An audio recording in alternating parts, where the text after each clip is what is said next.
Friends, I'm Cowboy Joe Boo with the Joe Boo Report, here spreading the mojo, and I want to thank you for joining the Joe Boo Report. And as always, thanks for subscribing, and if you haven't, click over here on the picture of me and Sean Lee, so that way you can get more of the Joe Boo Report. Seems like everybody's talking about the Dallas Cowboys versus the Philadelphia Eagles. The Dallas Cowboys can take a stranglehold on the NFC East with a win. A loss? Well, that puts them at tie with the Eagles, losing the tiebreaker. Now let's see what the NFL Network has to say about it. Let's go to the tape. Quarterbacks who have exceeded all realistic expectations. Dak Prescott and Carson Wentz were supposed to be sitting and learning at this point in the season. Instead, they were both unexpectedly thrust into the starting lineup, and they have led their teams to a combined 9-3 record. Now these newly minted division foes are facing off for the first time. I met him at the Senior Bowl. Kind of got to know him. He was on the other team, so didn't spend much time with him. And then we're in the same group at the Combine. That's where I kind of got to know him better. Smart guy, great player, great athlete. Throughout the process, I got to know him a little bit, got to talk to him. Great guy, great dude, and it's exciting to see that he's been having some success as well. So it'll be fun, a fun one to go play him.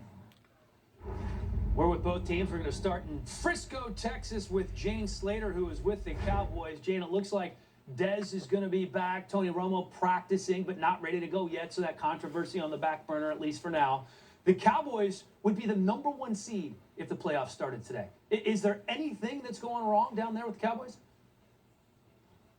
Well, Dan, I'll tell you, a lot of this success has to do with some of the team chemistry, and that team chemistry may stem from the fact that the Cowboys have turned into a rookie-friendly team.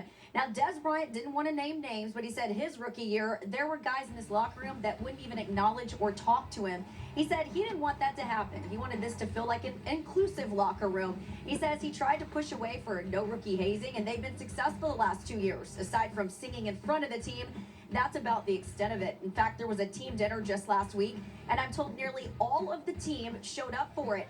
And Dez Bryant and all the veterans pitched in to pick up that $54,000 bill.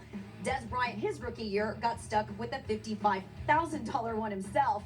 Now, I will tell you, Tony Romo was at that dinner, and he was also at practice on Wednesday, but he was pretty limited. He was able to throw the ball with some zip, but he was wearing a T-shirt and shorts, and I'm told he's still a ways away in terms of conditioning. I should point out that he has not yet been cleared yet.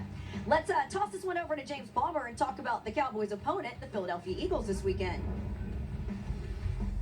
Thanks, Jane. So much talk about both of these quarterbacks, perhaps a renewed Manning-Brady rivalry being talked about here in Philadelphia, but every defensive player that we talk to talks about this game being won by stopping Ezekiel Elliott, that offensive line of the Cowboys, and the run game of Dallas. Now, the game is going to be won in the trenches. This is a Cowboys offensive line that is tied for second in sacks allowed. This defense by the Eagles up front, 20 sacks this season, one off the NFL lead. This defense really feels like if they can stop Ezekiel Elliott, who Malcolm Jenkins, their Pro Bowl safety, said, if you look at everything, there's nothing he doesn't do well. If they can slow him down, then they have a chance to go after Dak Prescott. I'm still thinking about that $54,000 dinner. That's about $1,000 per man. I'm just saying. Anyway, the winner of Sunday's game is going to be in first place in the NFC East. Tough games ahead for both. Every single one of the Eagles' opponents through Week 14 has a winning record, except the Bengals. Apologies, Michael Berger. While the Cowboys have Pittsburgh in Week 10 and the Vikings Week 13. Lindsay? So how does it all play out, Eric Davis? Eagles win the division or do the Cowboys? I got the Eagles because I think the second time around with a lot of these teams, they're going to be able to find some things that Dak Prescott's leaving on the table. And I'm saying that assuming that they're going to stick with Dak Prescott. If you look at the tape, you will see portions of the game and situations in which he's making plays. Look at this play right now. You look down at the bottom. Now check out Butler. Keep your eye on Butler and what's happening. Now when Dak comes off of his read, he's looking at Clinton Dix right now. That read should tell him to throw the ball. Look at the hand. That's a touchdown.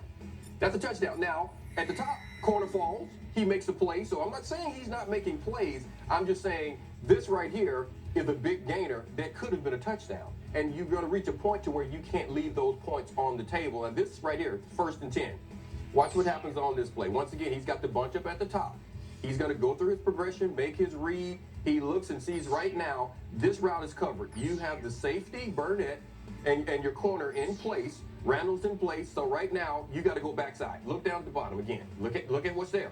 If that ball is out, and I think Romo sees that, he sees that that's a play that can be made. Not only does he not get the 15, possibly the touchdown, he fumbles the ball in this play, on this play. And that's why I think the next go round, teams are going to see, as you get later in the season, that they can take things away from him and it's going to affect him. All right, so that is one vote for the Eagles. Reggie Wade, would you care to make it 2? No, I got to go with the Cowboys. Straight, just, you know, they got the smoother schedule. It's not that much smoother, but they have a smoother schedule. And then I'm assuming, I don't know who the quarterback's going to be. So since I don't know that, I got to rely on this run game.